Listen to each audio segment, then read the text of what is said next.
Hello and welcome back to the Knock It Long podcast, episode 23. And I don't quite know what part of season 2 we're on, but let's say season 2, episode 6. And in today's podcast, well, first of all, before I launch into a monologue of what we're going to do, I'd like to welcome back Mr. Taylor. How are you doing? Thank you. Yeah, I'm well, Tom. How are you? It was lovely to see you in person.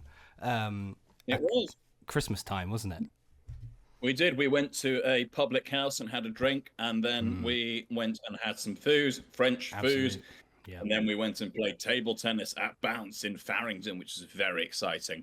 Yes, as our Knock It Long Christmas party, but we invited two people not part of the podcast to play with us. But it was a very nice evening, pre-Christmas run up. We're all on holiday, and now we're all back into the grind and early days of January. And I'm now on dry January and fantastic. Training in early March. So yes, I was in the gym earlier today, yes, I've even recently made it. You know, people in the gym, people that look at themselves in the mirror. Oh yeah, are you one of those? No, I'm absolutely terrified of those people. And it just before Christmas managed to make it into that section of the gym, and with fellow blokes and women who are grunting and looking at themselves as they grow even bigger muscles. To which I don't necessarily have very big muscles. So it was a exciting conquest to go into that as well. But anyway, people are not here to listen to us about the gym. I don't know. I've got a couple of visuals of you now, which may see me into the evening. But yes. Right, Christ. Anyway, let's move into the footballing world. And in today's podcast, we're going to break it up into 3 segments. We're first of all going to reflect on the most recent game that's just occurred, Liverpool versus Manchester United, and some other key events in the weekend. How did Arsenal do against Brighton? How were the other teams doing? Man City starting to recover in a bit of form, and a few other key things, and some VAR decisions as well that are going on, particularly referring to the João Pedro penalty and the Joe Linton handball. And was De Ligt also a handball today? In the second half, we're going to explore some early parts of the January transfer window. Who are the clubs that are likely to make a move? What is the PSR, or why do clubs not? We're going to explain a little bit of the accounting behind this and how it works from a football perspective each year from a accounting perspective, and why certain clubs can't be active in January. And to close it off, Mr. Taylor and I are going to rank the Premier League teams on how they've done so far in the first 20 games of the Premier League season. So we hope you enjoy it, and we're going to dive into the podcast now. Have a listen, please like, follow and subscribe. Let's start off with as it's the most recent thing in memory, Liverpool versus Manchester United. What were your reflections on the game, Mr. Taylor? Well, I think we want to hear yours really as the Man United thing, but I'll give you my brief feelings as someone who was supporting Man United. A rare situation where I'm supporting Man United this time around, hoping to knock some points off Liverpool and reduce that gap between Arsenal and Liverpool. I thought Man United have got a good record against the bigger teams. And I think that was true under Erik ten Hag in the way that I think they compete slightly better. Like there's some in the FA Cup final last season, you've got Man City this season. So I thought, I kind of don't know. You don't know what could happen. I don't think it was a sort of given just based on that record. But I thought United played very well. And I personally, I know we had a brief chat about stats, which maybe you'll go into more, but I think from the eye test of watching the game, I thought Man United were the better team. But I think you also do need a striker as well. But anyway, how did you feel then? Are you growing in confidence now? Does that give you... Where were you before this in terms of your confidence of United and Amorim? And where are you now? What did you see over the game that got you to that? Well, it's very strange because when we did the last podcast back in, I think it was about 3 weeks ago or so, United were in quite a good trajectory. They'd just beaten City away. Things were looking in a really positive light. But since then they lost 4 games in a row. They lost 4-3 in the Carabao Cup quarterfinals against Spurs, in which was a completely chaotic game. We lost 3-0 at home to Bournemouth, when actually United had a lot of good chances in that game, but again, were not clinical. Then they were beaten by Wolves. Wolves on Boxing Day. Yeah. Bruno got sent off the second half. Matthias Cunha scored from a corner. and then they lost against Newcastle on Monday night, and I mean that was dreadful to watch. Really, it was a completely pathetic performance, and we got completely overrun and were well beaten by a Newcastle team that are pretty resurgent at the moment, having won their last five. But today, I think what Ruben Almiron has said in his first sort of 6 weeks or so, or 7 weeks in charge, is he's had no time to train with the players. It's something like they've had 4 training sessions in the time within that. And United have completely changed system going to this back three and playing with wing backs. United they played a little bit of that with then Louis van Gaal, but again it was more 3-5-2, so the fullbacks were, it was a different role, whereas the fullbacks here really are where United got their overloads. We saw a lot of that against Liverpool today, particularly down the right hand side with Delot, who I think had one of his best games of the season and caused all kinds of problems. Down that side. So it was I think I agree with you. I thought United had probably the better, clearer cut moments in the game. Liverpool started a bit better.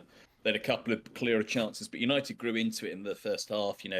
As we said, Ahmad had a really good chance where he gets ahead of the ball. Brilliant ball by Delot in there. Just missed times. His jump arguably should be 1-0. If that's a striker, he scores because it's a peach of a cross. Unless it's Højlund. And then Højlund was 1-on-1. Højlund had an okay game. Højlund worked hard. I mean, it's a tough game that when you're in the kind of graveyard at Anfield and you're chasing up front. And he worked hard. He had a good, he had a nice moment as well, Højlund, where he turned Konate round and won a corner. Put a really good ball in and surprise. So he had some good moments. I mean, again, Højlund's 21 though, and we're relying on, a very young striker to be our main. And I know we paid a lot of money for him, but but it's him or Xerxes, isn't it? So it's a recruitment problem again. And Xerxes is another one. I mean, the way it was actually nice to see the United fans today were very, very vocal in their support for Xerxes because what happened on Monday night was disgraceful. And any player that plays for my club, however crap they are. And I don't think Xerxes is a bad player. I just don't think we've ever utilised him correctly in a system, and we've had 2 managers play in the 4 months that he's been at the club. I think he does have some very good moments. And actually, in the early part of the season, his link-up play when Højlund was injured was really, really good.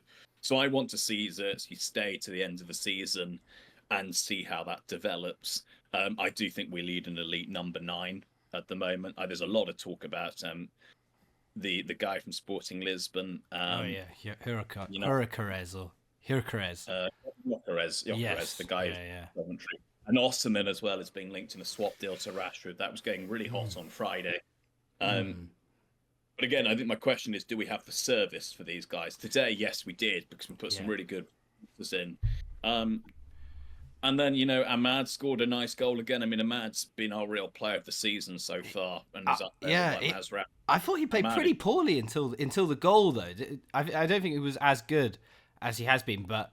Yeah, and he's been quiet since Man City, hasn't he? I mean, he hasn't scored or assisted since... He's 22, but his stats pre-City were unbelievable. Wanyeri is 17.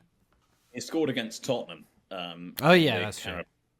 And then United, no one United has scored since then. So, that's true. Then arguably United, and I don't. The one thing is the last play of the game. I don't know if Xerxes is onside. That's the one question. But if he is onside, plays a lovely ball in for Harry Maguire, 7 yards out, and Harry Maguire decides that he's an England fly half and like a Sunday League footballer leans back and balloons the ball 2-3 yards over the bar when there's a great chance. And what it would have been an epic win. It would have been similar to the kind of City win. But I take a lot of positives from the game. I'd bitten your hand off if you'd said to me at the start of the week, United would get a result at Liverpool. And I feel a little bit more confident going into the Arsenal game next week, because I did sort of look at this and go, this is true. Post Newcastle, United lose 4-0 today, and then we get battered. We lose at Arsenal. It's like it's really, really desperate for Almiron, or he's under a lot of pressure already. So, look, I thought it was a really promising result for United. And can I? Liverpool are still firm favourites for the title, but I think firm, not firm. They are firm, but I would say there's a slight bit of moisture in that firmness, that it's becoming a little more liquid. Yes. perhaps. Okay. But there were the one thing again is, and Trent got talked about this a lot in the last year or so, or last couple of years, was Trent's attacking form in Liverpool. The way they've played have not really made Trent that vulnerable, but Trent was really vulnerable. So I mean, some of the idiots on BBC Sport that you read after this going, Trent's completely checked out. I mean, look at what Trent has done for your club. If Trent decides to go to Real Madrid, fair enough. But there's also not confirmed, he's not made a decision either way whether he's going to leave Liverpool or go to Real. My hunch is he'll probably go to Real Madrid because it's such a unique opportunity. And he's been at Liverpool for 8 years or 9 years playing at the club. So, is likely to probably be a Premier League title winner. Yeah, that's true. I mean, can I ask you something on Man United then? I think before the game, in Amorim's press conference, he made some pretty interesting comments about the side. He said that the team is full of fear. How did you feel? I mean, just from my perspective, I think that's a bit of a masterstroke now. It kind of takes the pressure off them a bit, but also, fuels them with an aggression to show. And I think that's one of the kind of the more interesting moves Amorim's made. Do you agree with his comments that he made before the game? I mean, do you think that is one of the issues? Is fear? Almiron is taking this club on head on, right? Almiron, he's not the Newcastle right winger. No, so not Miguel Almiron. Ruben Almiron. Yeah, is taking this club head on, and he's not holding any punches. Like, he's basically banished Rashford from the club for the last 6 weeks. Garnacho, who has been one of our best youngsters, stopped him playing. He's ruthless, and United probably need that ruthlessness. And the comment that as you say, that we're starved of leaders in that team. That's Harry Maguire signed a new 1-year deal, and Almiron was like, I need him as a player, I need him in my 11. Within that, just to have someone that can lead a team. And Maguire is a guy that's bounced back. He's like a cat with 9 lives who kept playing at United. And given some of the stuff that's said about him, he's shown a lot of steel, Maguire, to be playing at the level he's playing at within the team. So I think he's taking it head on. United needs some business in January, and United probably need to sign a left wing back. This probably the most. Nuno Mendes wants to join United, and I'm probably jumping segments here prior to what we're going to talk about in a bit. But United really need a left wing back, because it's the area where Delot was brilliant today. Yeah, that's the thing, isn't it? Yeah, we need an option there. We need a really good, solid left wing back who plays that position. And the thing is, when you play this formation that Almiron plays is very different to elite football. We don't see many teams. Conte plays 3 at the back, but it's a more defensive back 3. But you don't see many sides play this or wedded and glued really to this system. So, United need that squad needs changing. The other big thing and the big difference from Newcastle was the legs in midfield today. Mainoo and Ugarte made a massive difference. Yeah, that's a proper that's a good midfield. Mainoo, Ugarte, Bruno is a proper midfield. Like Mount being there as well, I think would be good. When he can be fit, but it's those two. Eriksen will go on a free transfer in the summer. Casemiro needs to move on in the summer, and United probably need 2 midfielders. We also have a young guy called Toby Colley who's coming through as well. He's supposed to be quite promising, but we have issues. So, any more questions on United you'd like to ask?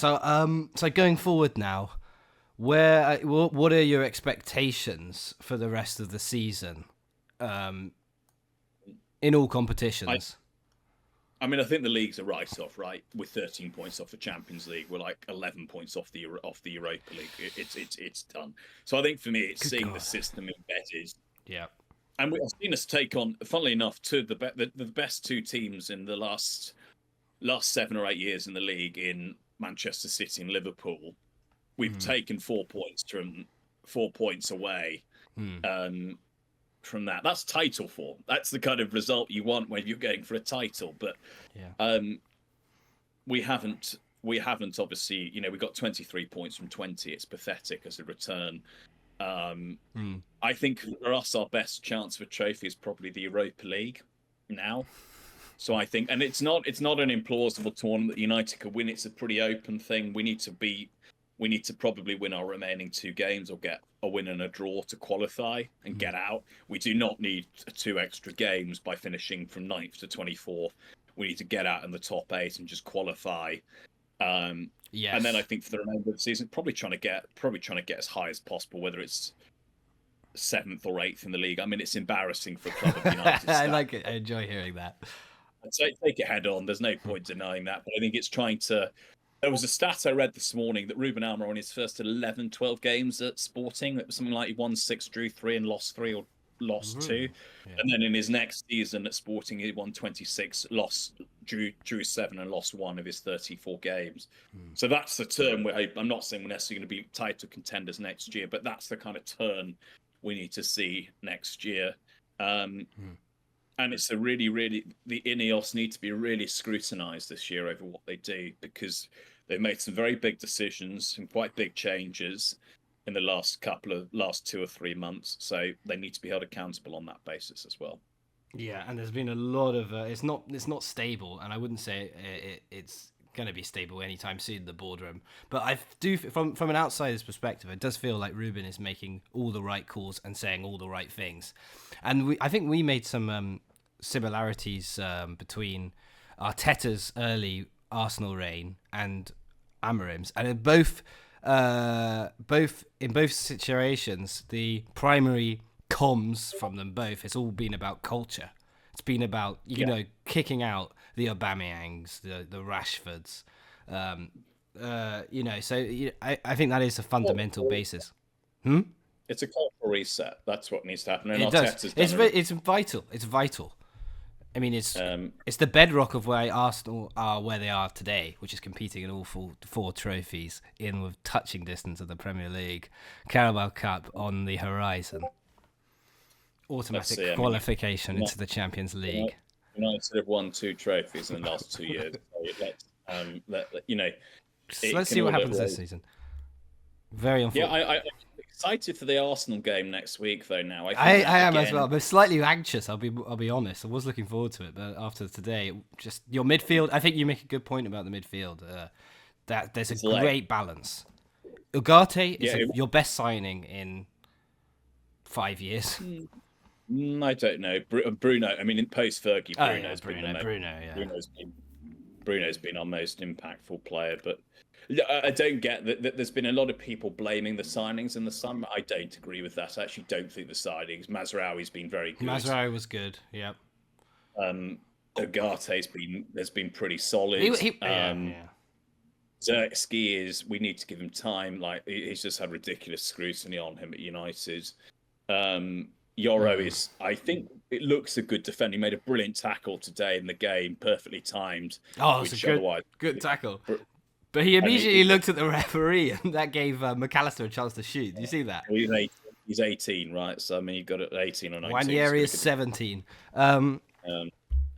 But then who else did United sign in the summer? De Ligt today was rash, and the penalty. Yeah. I don't know. I remember there's a game last season, Man United. There's a game last season, Man United versus Tottenham, when Romero literally does this, right? And 2 yards away from the ball, and it's not given. Yeah. So Michael Oliver, I don't like Michael Oliver as a referee. He likes the spotlight, yes. Yeah, he does. He likes Man City, and he likes the spotlight. And I mean, last year he sent Delot off for having a conversation with him at the end of the game in the 0-0 draw.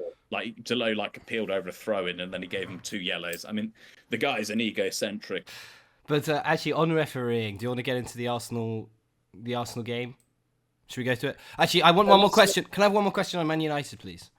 Go ahead. Why Mainu has been brought off in the last 3 or 4 games? I mean, speaking to you in the summer, when we had a sort of catch up, you're saying Mainu is the sort of England's future. United first person on the team sheet. But now, what is this from Amorim? I mean, what is this? He's trying to build him back to fitness. He was injured for 2 or 3 months. Okay, so simple as that. Fitness issue. That's why. Okay, interesting. He looked very good. The thing about Mainu that I loved in the summer when I watched England play was his ability to turn players. Yes. So he'd be one of these guys could be he was press resistant. So you two Yeah. midfielders, he turns the game around and goes. And United were very good at that today, breaking the Liverpool press as well and getting in behind. So yeah, Mainu will very good. I hope Mainu has a better half of the season. And as I joked to a couple of people, look, it's a good point for United in their relegation scrap. So yeah, which you're not out of yet, by the way. We moved 7 points clear. Well, I think generally, I'm hoping our fixtures are a little bit easier post the Arsenal game. I think we do have a run of slightly easier games. Anyway, let's move. Let's move. We're 20 minutes on Man United, so let's move to. Don't deserve it. They do not deserve it. But yes. Let's move to Arsenal and go to the Brighton game. It was a pretty boring game. It was quite a tepid game, I thought. Well, I think the first the first half Arsenal were fully in control, weren't they? And there was just a bit of magic from 17-year-old Ethan Nwaneri scoring his 7th goal of the season in all competitions. And that is a good start at 17. And isn't that incredible? He's 17. He's 100 days old. Our youngest debut, our player to make a debut, was Cesc Fabregas, 17 years and 200 days or something. Nwaneri, 17 years and 310 or whatever. But that is it. I tell you what, of all the English prospects coming through sub 20 years old, Nwaneri is by far and away England's most exciting player. I mean, he's a good. Yeah, he looks. I've only seen snippets of Nwaneri play when he's come on for kind of 10 or 15 minutes. But I mean, the 7 goals in a season is correct. That's very good. It's fantastic. The other point is, I mean, I remember talking to telling Dr. Pemberton to watch his highlights after the game. Yeah, I strongly advise you do the same. I mean, there are a lot of people who will bang on about players. I mean, that are 18, 19, Bergval or whoever the hell these guys are, but they do not hold a torch to this guy Nwaneri. He's phenomenal, and the goal he scored yesterday. I think what's so good about he was taken off at half time, so Arsenal were way better, way more forward thinking in that first half. And what's interesting, you're right. Arsenal we've been told a lot this season that we're boring. Where are you going? Okay, I'm carrying on then. Arsenal have been told a lot this season that we are boring and very controlled team. But what Nwaneri brings, I think, which is really, really good and sort of makes that a good balance, is he's always just looking for the goal. He's very direct. I hope you don't do this in Teams meetings at your work when you have your right honourable colleagues putting in hard shifts as the Fat Cat team leader goes to the loo mid conversation. Anyway, hang on. That's the point. I mean, he reminds me of a Ronaldinho type. He's a special player, like Eden Hazard type player, who Arteta doesn't really. He's not really a big fan of these types of players, but he's extremely good one-on-one, incredibly skillful, and I think he's exactly what Arsenal need right now. We need a bit of chaos and a bit of magic. And he gets the ball, he turns his player, and he's off directly at the goal. He'll always go make a beeline for the goal, but he's now injured. How long is he out for? Do they know? There's no comment on how long he's out for. Arteta typically doesn't give any sort of indication on his injuries. You know what he's like with his margins. I did when I watched your game yesterday as well. You looked a little bit unbalanced without Odegaard when Martinelli was playing on the right and Trossard on the left. Yeah, well, he was ill. He was ill, but he was ill, so he's just on the bench, and he wasn't going to play, but we brought him on in that last 15 minutes when it went 1-1. But you're right. I mean, it was a very defensive midfield. It was Rice, Merino, and Jorginho. Partey was playing right back. Timber is suspended, and that was a big problem. I mean, our win percentage when Partey plays right back is very low compared to when he plays in midfield, and I think he's had a very good season, Partey. And Timber, I think, is probably one of our best players this season. Fantastic player. So that was a big loss. But I mean, I wanted to get your opinion on the on Arsenal there. I will save the penalty for a moment, but I think it was very functional and it was okay. Would be my view. It looked like a team that are can we not going to chase win down the title. Liverpool? No, I just think Liverpool are too good, and I think you'll drop points further. And I think you've got these are the type of games you've got to win. Brighton away, if you were Arsenal last season, is not a bad point, but No, it's not. and arguably Brighton, we were talking about this yesterday. Brighton nearly won it when Minter, the very good right winger for them, goes through and plays this cross that Mitoma and Ruta got very near to scoring. So I thought a point was a fair result by the evidence of the second half. And there was a midfielder for Brighton, Ayari, who I thought was very good on the ball. He came on at half time. Yeah, he was good. Like, he played well. Yeah. So I think you look like a team in the Champions League. Really, you look like a top 4 team at the moment. We are struggling a lot with injuries, though. I think more than most teams. I mean, Liverpool don't seem to have any problems apart from that one side of the centre back. Yeah, but the point is that with Arsenal, you take, and look, it happens to any team, right? But you take your 2 players, you take out Saka and Odegaard, and your team is probably not a Champions League team in terms of getting in the Champions League. I don't know. I think yesterday we deserved to win. If Ranieri stays on the pitch, I think we win. But he had to come off at half time, so I disagree with that. I think without Saka and Odegaard, yeah, obviously it's. I mean, think about Saka and Odegaard is the equivalent of Salah and Van Dijk for Liverpool.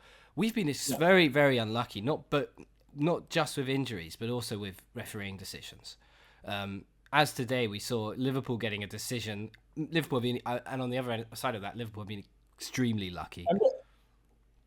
Let's go to the João Pedro penalty. Yeah. I've never seen a penalty given like that in all my 25 years of watching football. Exactly. And I'm not telling you how old I am to the people that watch this podcast. 64. I'm not quite 60. If I'm 64, I'm looking remarkably well. But I'm not going to do a Mark Goldbridge and tell you that I'm in my 20s. But I might be in my 20s. Who knows? Maybe I started. Maybe I'm 19. I started at -4. It was interesting. On first view of it, it looks like a penalty to me. I don't think I don't think so, but yeah. It's a weird penalty. It's a clash of heads.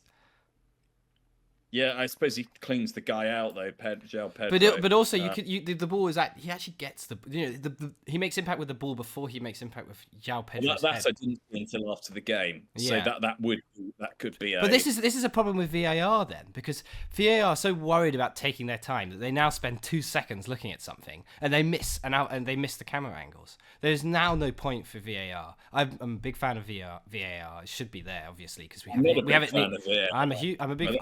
a fan because we have inept rereferees, and if some we have Michael Oliver, who's and Anthony Taylor, who is inept. They all. I don't think our Premier League refereeing is of a very high caliber. It's been heavily criticised over the 2.5 years. Yeah, exactly. So this is why VAR should be used. But now Howard Webb is soiling the bed because he's so worried about taking.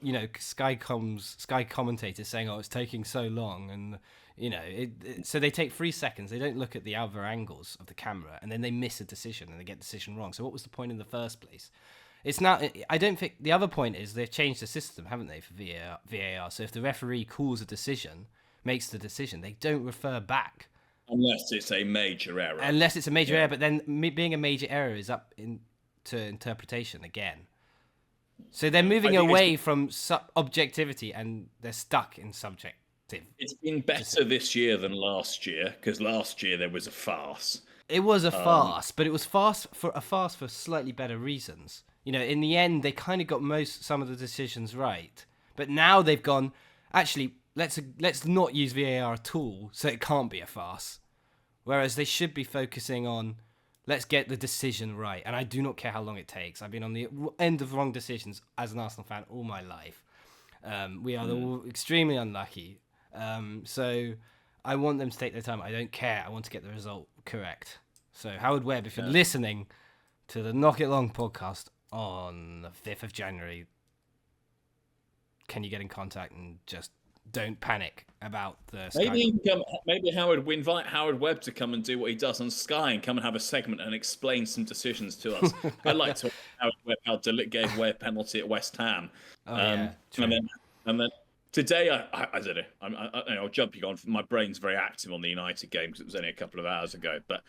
The De Ligt one, I can see why it's given. The hands are in an uncompromising position, but you're right though. Those decisions have gone either way before. I mean, but so they go. Yeah. This is my point with Liverpool getting the luck and Arsenal not. I think the second yellows for kicking the ball away is something we've not seen ever before, and we'll probably not see again. Those marginal decisions have gone against Arsenal, but so you see what I mean. Arsenal have been very unlucky. 4 games have been decided by referees. We weren't good enough to win the game yesterday. But, we can't control the referees. We can't control the referees. Yeah. You've got to also be clinical, though, in games. And no, I agree. But I think... The other game, I don't know if you watched the Spurs game yesterday or saw bits of Spurs against Newcastle. The Joe Linton thing, that's handball to me. Changed the direction of the ball. I don't know if you saw what... their left back, Udogie said, but he said he called VAR a farce or something. Did he? On his Instagram or Twitter. But I mean, that to me is ridiculous. Like, yeah, and not Spurs just that. Spurs were overplaying again, right from the back, but also it's the Kulusevski. Did you see the Kulusevski on oh my God, what's his name? Gordon. There was a direct. I mean, Kulusevski basically breaks Gordon's nose and there's blood everywhere in the penalty box. Gordon goes down. There's an impact. It's a similar thing to it's almost like a head-to-head collision. It's a similar thing to the Saliba and Pedro collision, but there's no penalty. Yeah. I don't understand. I mean, the VAR there to me, it's useless. It's bloody useless. Anyway, going on to Spurs and Newcastle. Tottenham have won 5 points out of their last 8. They're only 1 point above Man United. Yeah. And maybe they're in a relegation scrap now as well, they Spurs. No Dr. Pemberton.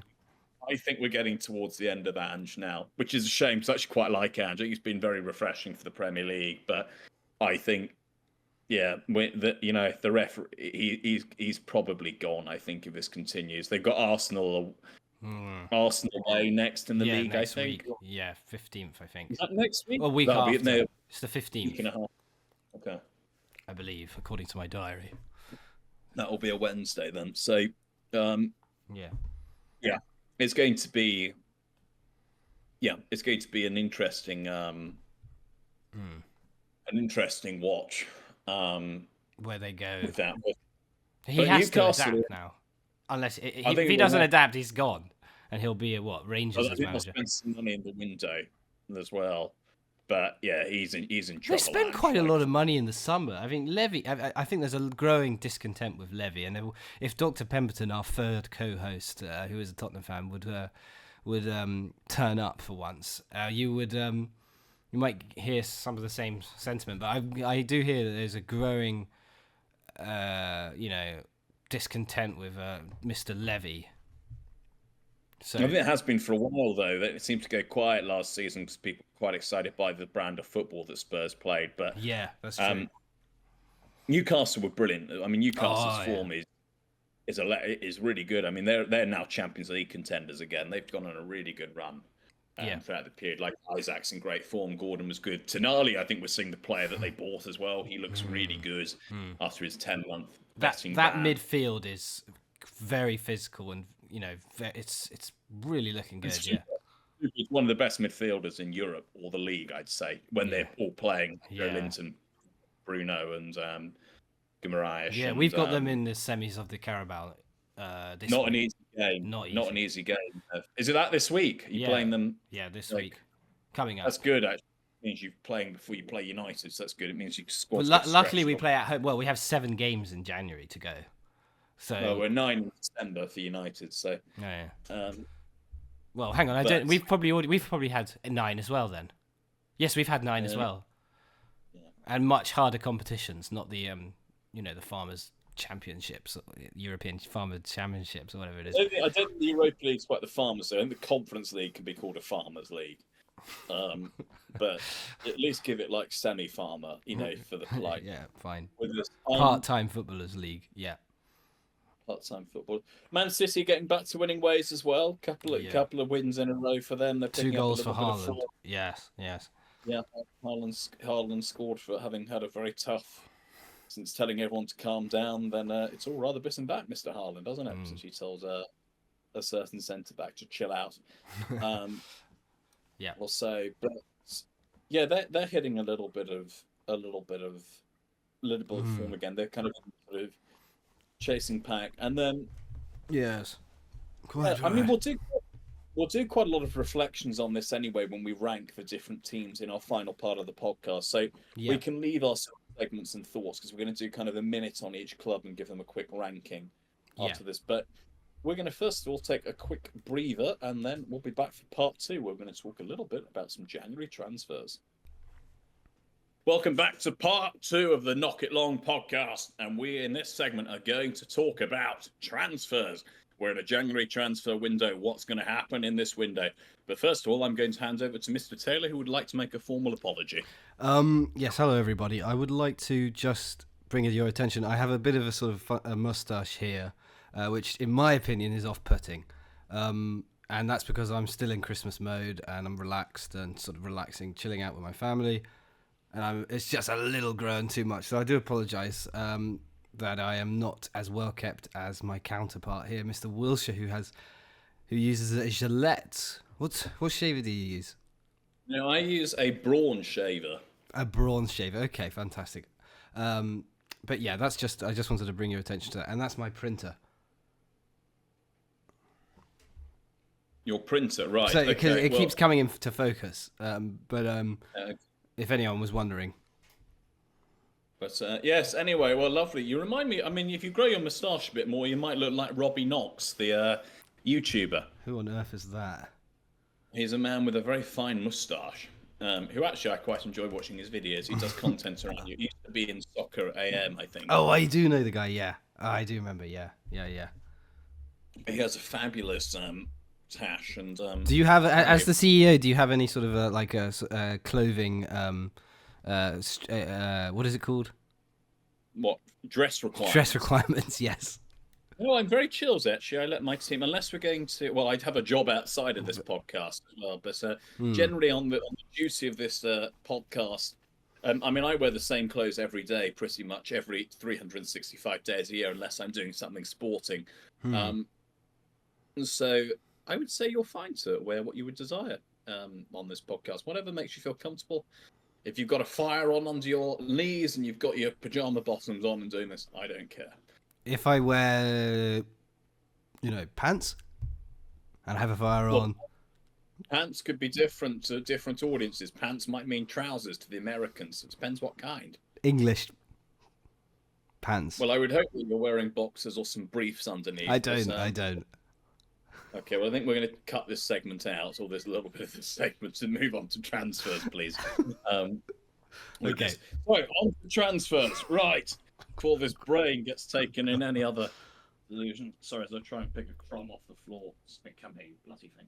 Sorry. Right. Okay. Did you just call a crumb? Hang on. Did you just call a crumb a bloody thing? No, it was actually a piece of paper. Oh, sorry. Shredder. Oh, God. You've got a shredder in your office. I've got just a printer. It gives me great satisfaction shredding things when I get posts that I don't need. Do you shred just plain pieces of paper?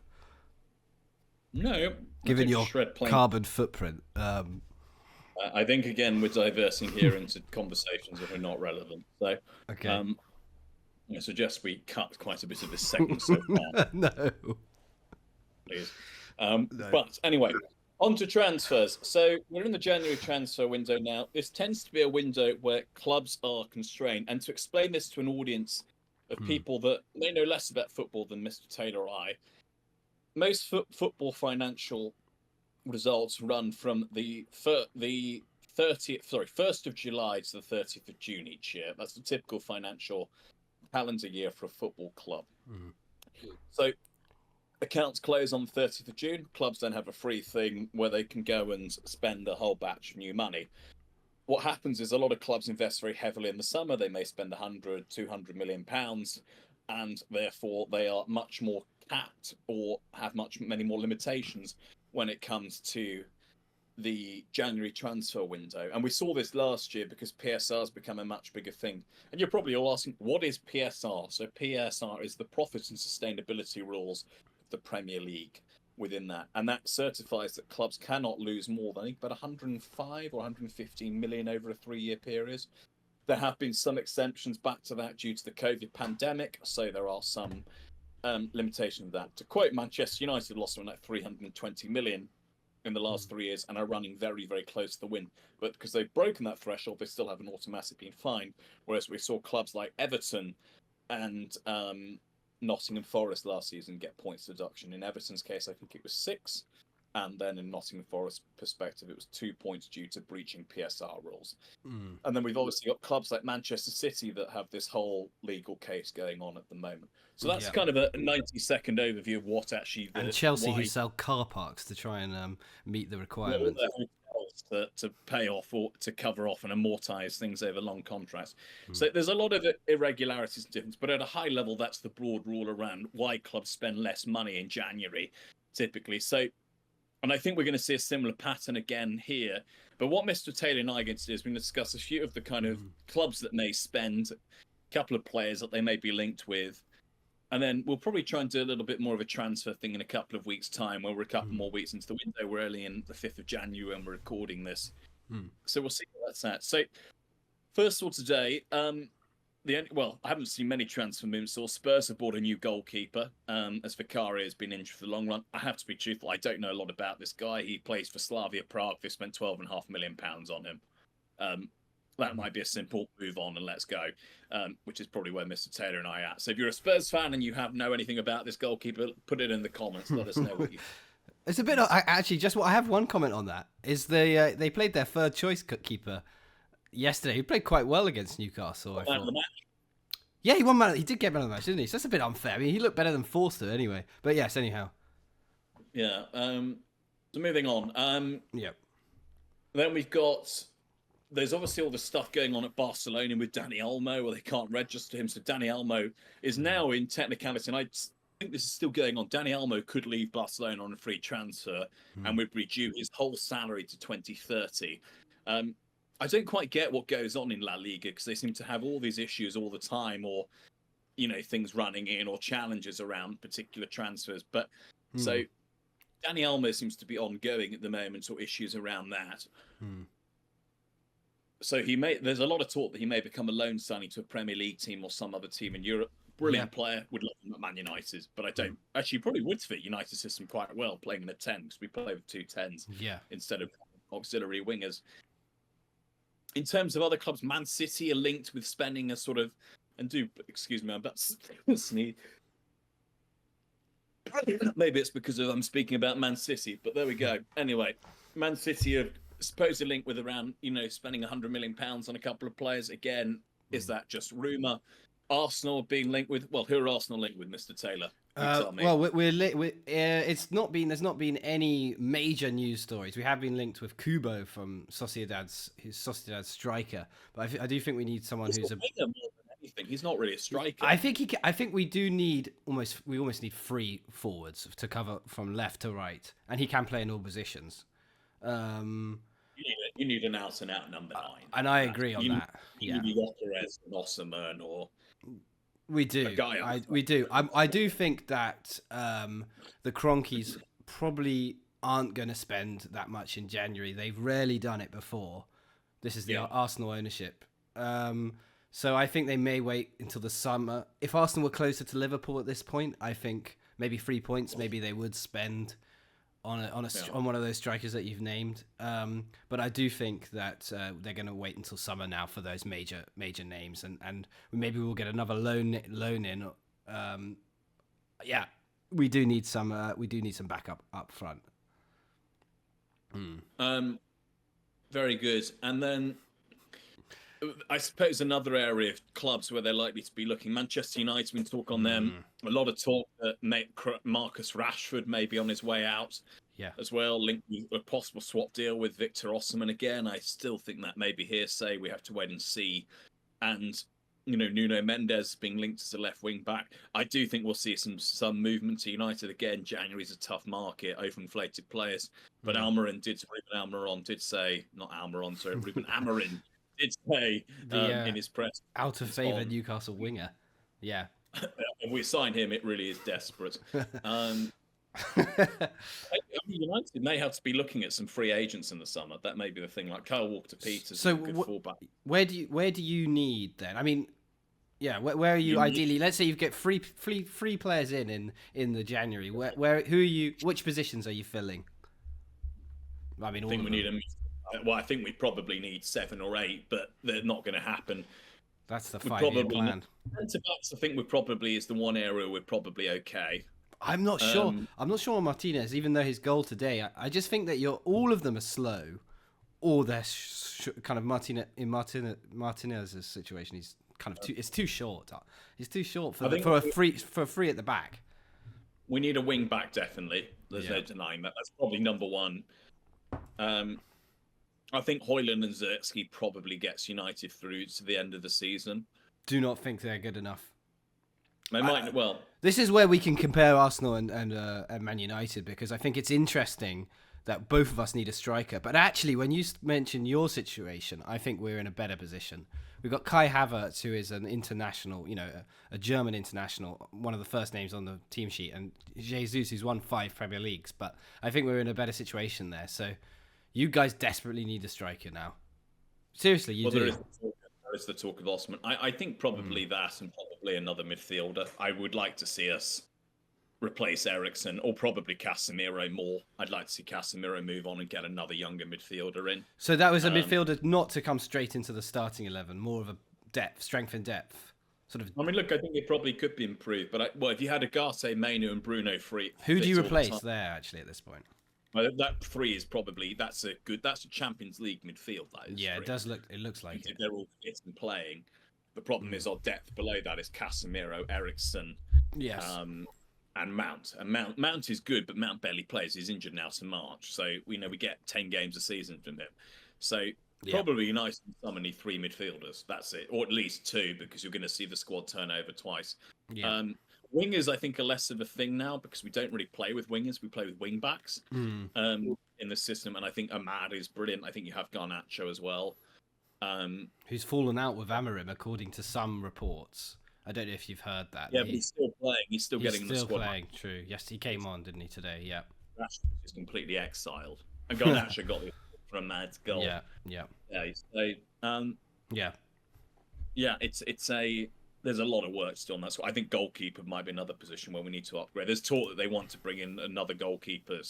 The guy I'd go for, by the way, the goalkeeper, Bert Verbruggen at Brighton. I think he's a brilliant goalkeeper. Yes. Yeah, he's good. He's a good keeper. Yeah. He is a very good goalkeeper. They've only just signed him, though. 18 months ago. You're right. So, but they don't keep clean sheets, Brighton. But yeah, but the way they play is very, very attacking. They play very high fullbacks. But I think he's a very, very good goalkeeper. I watched him at the Euros in the summer. He's very secure with the ball, very good at playing out from the back, good shot stopper. I have him in my fantasy football, I do, actually. So, so that's interesting. Yes. Let's talk about some other clubs as well. Chelsea are probably going to get rid of a number of players, just because they've got the squad is absolutely ginormous. So we don't need to go into all of that. I think you'll see some teams at the bottom do some business. Leicester City, Van Nistelrooy's been saying. I mean, he's having a tough time there. I think 7 points from 5 games there. Although they were unlucky this weekend, they lost 2-1 against Villa.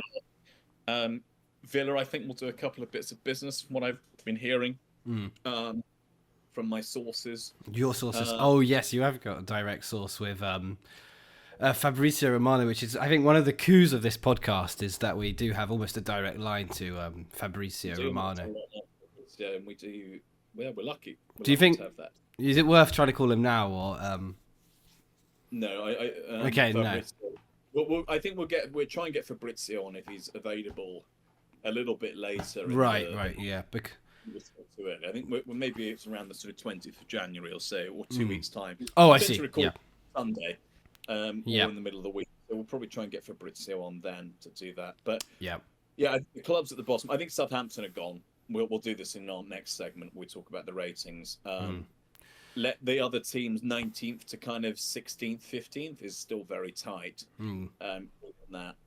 So, and then I think you've got clubs like West Ham who are probably going, well, probably not going to buy any more players because our managers had, nearly £200 million spent in the summer, and had a very good window, arguably, but is not, is just about surviving that. I think Lopetegui will be gone by the end of the season with that, because I think they're really underperforming. Yeah. But although Fulkrug got off the mark against City, I mean that's a bit of fun. That's a bit fun. Yeah. But I do agree. Lopetegui. He actually scored against Leicester, funnily enough. So it wasn't. It was his second goal. Oh, was it? Okay. Well, so there's they've been. I mean, since we last did a podcast, they've been there's a slight uptick in form in them. I think they're actually almost on the same points as you, or above you. They are. They're on the same. They're on the same points, which is a shock. I mean, that is shocking. So if you think about Lopetegui's West Ham is on the same amount of points as Man United, bankrolled Manchester United. Yeah, well, it's not great, I must say. That's amazing. Anyway, I think, look, that gives an early kind of summary of the January transfer window where we are. I don't think we're going to see a lot of moves like we would in the summer. Yeah. Within the Premier... Yeah. It's one we'll keep the podcast up to date on over a couple of episodes over January. Yeah. And where things are moving. But yeah, we also have, clubs are playing. There's so much football for every club if you're in European football. Yeah, this is the problem. Remember, for the first time, we're seeing Champions League and Europa League and conference games played throughout January. So we may see more of that again. So clubs do need that depth. They have to. Almost all clubs in the European competitions are going to have to expend in January. I know we certainly are, because everyone is exhausted. I mean, everyone is just exhausted. I think every you've got players like Saka getting injured. Remember this. There was a international competition in the summer as well, and a lot of these players played through that. So it's gonna be. This could be an absolute horror show the second half of the season in terms of injuries. I mean, Arsenal are already struggling, so let's see what happens. I do hope we bring some. Everyone gets a chance to bring some players in. We shall. Anyway, let's close part 2 of the podcast, and we are going to dive into part 3 of the podcast. Hello, and welcome back to part 3 and our final segment of this evening's Knock It Long podcast. We're in dry January, or not so dry January because it was snowing last night. But it's snowy, it's rainy, it's cold, and it's January, and it's the month that people probably least like in the month. So if you have your birthday in January, unlucky. But anyway, we're going to do a kind of mid-season review. We're 20 games into the Premier League now, or 19 in some cases, and we're going to rank. We're going to have a grading system from A to E on the different clubs of where they're at and how they're performing. So to remove bias for this, and because Arsenal, we're going to do this alphabetically, not by league position, just to make Mr. Taylor and I have to think where teams are in the league. We're going to have a quick look at the 20 teams. We have about a minute on each, or even less if we can, and rank them on that. So I will kick us off with Arsenal Football Club, and I'm going to give them a rating of a B for this. Okay. Arteta, 1 trophy, and I'm going to do this very quickly. Hang on, this season, isn't it? It's on this season. Remember, you get to do Man United. I'm sure you have great pleasure in this. Okay. Arsenal have, I think, are a B this season. I think they've regressed slightly from last season in terms of the football and how close they were to the title in the last 2 years. The reason I give you a B is I think your form in the Champions League has been relatively good. You're one of the teams that looks likely to qualify from the first 6 games. And, it's still solid. Your squad is still a solid side. You're still tough to beat. But I don't think I think you've regressed from being real title challengers to more being a Champions League side this year. And that is why I give Arsenal Football Club a B. Right, next club. And you can't argue back. Can I not challenge? Can I not challenge? Hey, that's part of the podcast because otherwise it's going to be a very long episode. Aston Villa, please, next, Mr. Taylor. What would you give them from A to B? A to E, sorry. Aston Villa, I think I would give them a sort of C minus. Actually, I think that they should be doing better than they are. They are 8th in the table. Are we allowed to say where they are? Is that part of the game? No. Yeah. Yes, they're 8th in the table. I think they've also regressed. I think they have regressed from last season. I think one of the reasons, they're 4 points off 4th, so that's why they're in the C mark area. They've spent quite a bit of money. I think they're in a bit of a pickle with their striker situation with Duran and Watkins. They don't quite know who to choose. But I now realise I've gone quite harsh. Taylor, so remember we're doing about a minute on each. Oh, a minute on each. Apologies. I want to mention. I think Rogers is an incredibly good player, and he will be playing for that they've signed. And I think I would take him in a heartbeat. I think he gets into any side. Yeah, and do you remember Villa have done quite well in the Champions League? Yes, I agree. Yes, yeah. Right, into the next team, and the team after this that you're going to do, Mr. Taylor, is Brentford. But Bournemouth first. Bournemouth, I think, are probably a B+ from what I think they've this season. They are 7th in the league currently.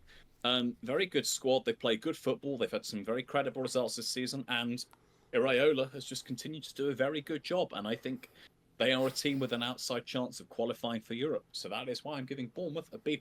And I think they've got a very good squad with good attacking players. And I think they also replaced Solanke very effectively in the summer. Yeah. Right, over to you, Mr. Taylor, to speak about Brentford. Who are currently 11th in the league.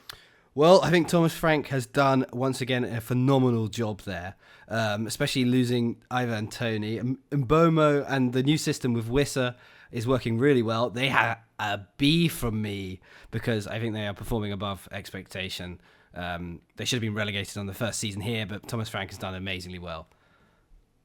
Nice, much better on your timing there, Mr. Taylor. Thank you. And I would agree on that. What do I get as a rating on the timings? Well, we'll do that at the end. Next club is Brighton and Hove Albion, who I'm going to give a flat C for this. Yeah. I think they had a really good sum with the players they brought in. They spent the highest spenders pretty much in the league for that. They brought in really good players like Kadioglu, Rutia from Leeds United. A lot of players that people really wanted. Matt O'Reilly from Celtic, just to name a few. And I think they play great football, but I don't think they've evolved enough from the days of De Zerbi and Graham Potter. They play very attacking football. They're great to watch. But I don't think they're as good as the team that we saw get to the semi-finals of the FA Cup in 2022-23, which is when I think we saw the peak of Brighton. I think Fabian Hirsch, their very young coach they have, I'm going to butcher his name, so I'm not going to do it, but he's 31 years old, or 32 now possibly.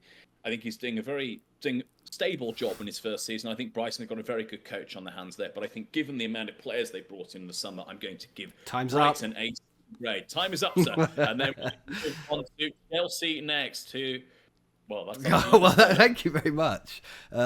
Chelsea, it's an A for me. It's an A for me. I think that will drop down to a C by the end of the season, but Maresca has done incredibly well. I mean, the culture, the egos he's got to work with. He's got a ridiculously inflated squad. He's getting the best out of Palmer, and he's got players like Jackson firing, although he looks to be losing a bit of form. I think that he deserves an A. They could have finished anywhere from 10th to 17th. I don't know how many people predicted they would finish in the top 4, which I think they'll finish 5th, but I don't know how many people predicted they would have got on the top 4. So that's an A for me, going down to a C. Very good. The team that is next on my list is Crystal Palace, who I'm going to give a D+ for this. They are 16th in the league. I know they have... Who did they lose in the summer? Crystal Palace. Elise went to there, but they kept Mark Gay, and they've still got a good squad. I just don't think they've been quite good enough. They started terribly, by the way, so they've picked up and stabilised in the last 2 weeks. But I just think that Oliver Glasner is a good coach, but I don't think they've quite done as well as we thought. So, I think from D on to Sean Dyche and Everton. Yeah. Taylor, who are you going to put for the man with the most wonderfully gravelly voice in Britain? It's a slap bang E for me, unfortunately. I do appreciate Sean Dyche's sex appeal to a lot of ladies. What do you mean by that? so, to, but I think they've got to be moving on now. They don't. The squad compared to where they are they're a lot better from what they are. So I think they're a bit too defensive. They need a bit of a change. But if he can keep them up into the new stadium, then that's a job well done this season. It's an E. Likely to get some backing in January as well, because they've just been fully taken over now by the group that Dan Friedlich, I think, who owns Rome as well. So Everton may well start to see some movement there with that. So Everton getting an E. Fulham are next. I can't give Fulham an F because it's outside the scoring system, and that would be very harsh. But I'm going to give Fulham a very steady B-. Fulham are very steadily managed under Marco Silva, 30 points from 20 games. They've got a solid squad. He gets the best out of players like Alex Iwobi, who are playing in that team. Players like Raul Jimenez, who's 33, 34. He's never quite been the same player post that horrific injury at Arsenal with the head collision. So I think he's doing a very good job with a lot of quite average players there. I think they've got a great left back in Anthony Robertson, who I really rate and would happily have at United as one of our wing backs. So I'm going to give Fulham a B-, and we're going to move on to be prompt with time. Okay. Ipswich Town. Ipswich Town. Back-to-back promotions, but currently floundering in 18th in the league. Although they did get a point today against Fulham, level on goal difference with Wolverhampton. Well, they have, as you say, yes, they got another point today. That's what's that now? 7 points in their last 6 or something. They've won 2. That's 2 wins. I think they're getting a bit of momentum, but overall, I would give them. I think they are above expectation. I will say a B-. A B- because I thought they would finish rock bottom at the beginning of the season, and actually they were pretty good at the Emirates as well. And Liam Delap looks like actually a very good player. So McKenna's getting the best out of him. B- from me. Lovely. Right, this actually works very well because you will get to do Man United. I'm going to do Leicester City next, who are 19th in the league. Their squad is poor, Leicester. It's not a great squad. I think it's D- for that. I really like Ruud van Nistelrooy. I really liked him as an interim at United and as an assistant coach. But I just don't. They need a miracle to stay up because they rely on a 38-year-old up front beating an offside trap, and that's the way of scoring goals. And squad is very average. They've got a couple of Tottenham rejects in Ollie Skip and Harry Winks who play in their midfield. It's a D- for me, I'm afraid. Mr. Taylor, you're getting a couple of a big game that played today, but Liverpool are next. Liverpool. I can only give them an A+. I can only give them an A+. Top of the Champions League group. New manager Arne Slot is blowing away the expectations. He's got Salah firing. Diaz looks like a world beater. Van Dijk is having probably his best season in a couple of years. Unfortunately, I don't see it yet, but they're not coming off the tracks. I do think it might happen. I think Arne Slot will be challenged at one point, whether that's an injury. But so far, I can't fault them. Well done, Arne Slot. A for Arne. A for Arne. And then I'm on to the Pep Guardiola machine at Man City. And I'm going to give Man City a D+ for this season. They are 5th in the league currently. It's not a complete disaster, but they've obviously got the Chargers facing them. They went on a run of 1 win in 14 or 13, which is unheard of when we think of Pep Guardiola. I think for Man City, finishing in the top 4 will be their aim this season, and it's obviously far away from the lofty heights of winning 6 Premier Leagues in his first 8 seasons in the Premier League. So for me, it is a comfortable D+ for Manchester City on their league form currently. And also they've been struggling in the Champions League as well. True. So that's why it stays D+. Right, next, I think you're going to enjoy this one, Mr. Taylor. Manchester United. You've got 1 minute starting now. If you're watching the camera, I'm rubbing my hands just before I eat a nice juicy steak. A U, which is in the UCAS. That's in the UCAS system. We're doing this by UCAS grading. It's a U. Okay, well, we've added a score, but we're a U then. Explain. Highest annual wage bills in the league, Manchester United. They've got the highest paid player in the league, Casemiro. Tom Wilson's left the chat. He's walked away. £350,000 a week. Casemiro. It's dreadfully run club. They've had the director of football leave already. They're on the same amount of points as the worst manager in the league, Lopetegui. There's not a single player I would take in Arsenal's side. Probably only Bruno Fernandes, just after his performance today. So I think that's a strong U. Unfortunately, that's you'll have to resit that one, Man United. Time? That's up, I think. You've given us a score that was not previously on this scorecard. The next club for me is Newcastle United, who I'm going to give a B. I think Eddie Howe's been at that club for 3 years now, and he started to look like it was struggling a little bit last season. They finished 7th, having previously finished 4th, and got to the Champions League. I think he's done a really good job at stabilising the club this year and competing for Europe. They spent very, very little money in the summer as well. They bought in Lloyd Kelly, I think, and a 4th choice goalkeeper due to PSR rules from Nottingham Forest. Vlachomides, who's the Greek number 1. I think that they are doing very well, and I think they've got some money to spend in January, which considering they spent nothing. They tried very hard to get Mark Gay in the summer. I think Newcastle have a good chance of getting in the Champions League and are in the Carabao Cup semi-final. So it's a B, verging on a B+ for me with Eddie Howe, and credit to Newcastle for what they've done. Next, I think this should be quite easy, but the surprise package of the season, Nottingham Forest. Oh god, well yeah, that's probably the A star here. That's the A star. I think Nuno. It's amazing, really, what they've done there. It's really, I mean, if on paper they've got, I mean, players like on paper they aren't particularly interesting. I mean, Chris Wood was pretty dreadful last season, but that guy can't miss right now. They've defensively as well. New players, Aina and. They're performing just very well, way above expectation. So they get a thumbs up from me. That's an A+ to Nottingham Forest. Well done them.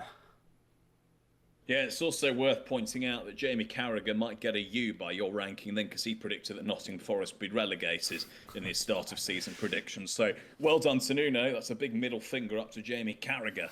Right.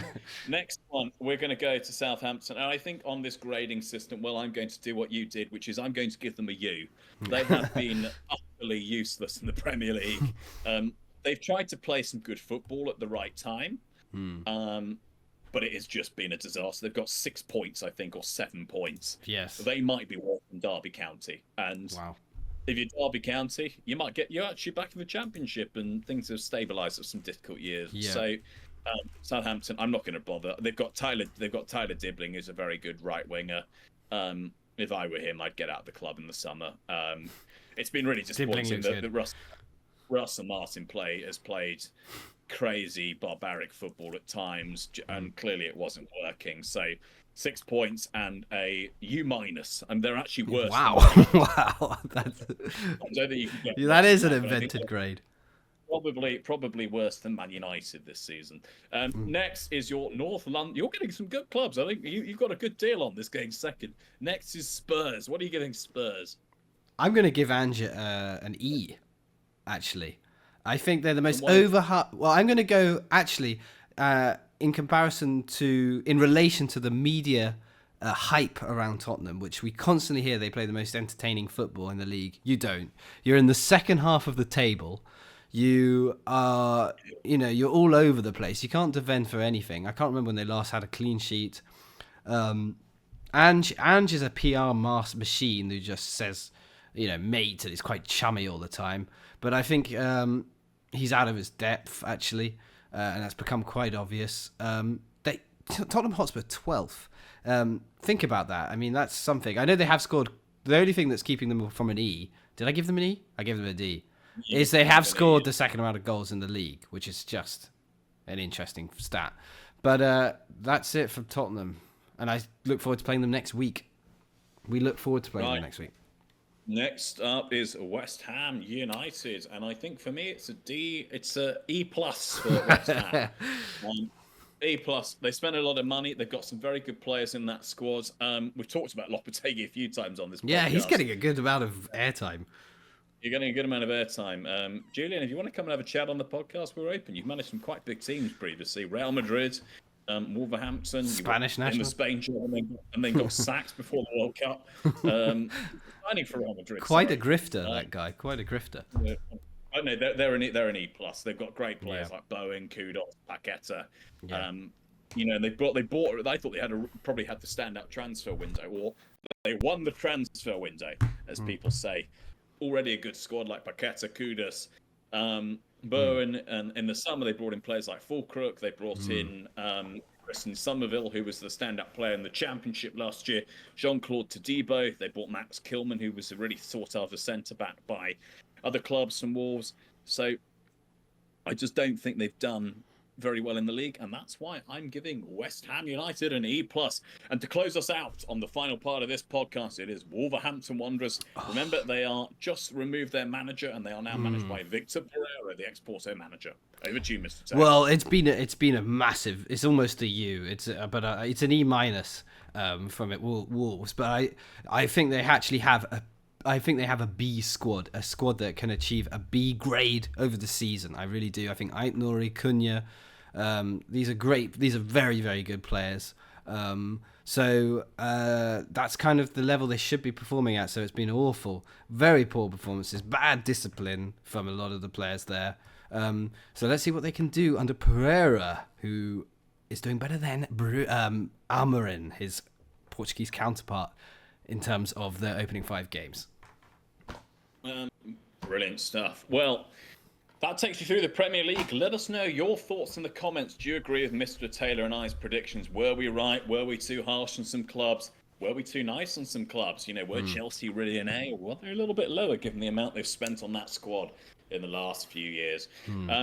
But yes, those are the 3 segments. So to recap, we covered off the key Premier League games this season. We gave a bit of an overview of the January transfer window, explaining some of the rules around PSR. And then we've discussed and given our ratings on the first half of this Premier League. What will that look like in May when the teams reach the conclusion of the Premier League season? But that's all for today's episode of the Knock It Long podcast, episode 23. As I said, I don't know what we're on in season 2, whether it's episode 6 or so, but we hope you've enjoyed listening. And Mr. Taylor, any closing words from you for this evening? No, it's been great. Thank you very much. Lots of fixtures coming thick and fast over January, so I do hope we, as we kind of fine tune this podcast. I mean, we've got to video. I need to make sure to shave next time. So yeah, we're getting there. So I think thanks for listening, really. Yeah, and please do engage with us as well. Please do leave comments in the podcast. We really want to hear your thoughts. Do you agree with us? And that, we want to engage with our fans. We grow this up. We originally started on doing most of this through Spotify. We still put our live audios on Spotify, but YouTube is really a platform we're trying to see how we do. So please subscribe, like, and follow the Knock It Long podcast on Instagram and all our socials. And until next time, I've been, I don't know what my name is, Mr. Wilshire, and we have the CEO and Chief Editing Officer, Mr. Taylor. Have a very nice Sunday evening. Goodbye. Have a good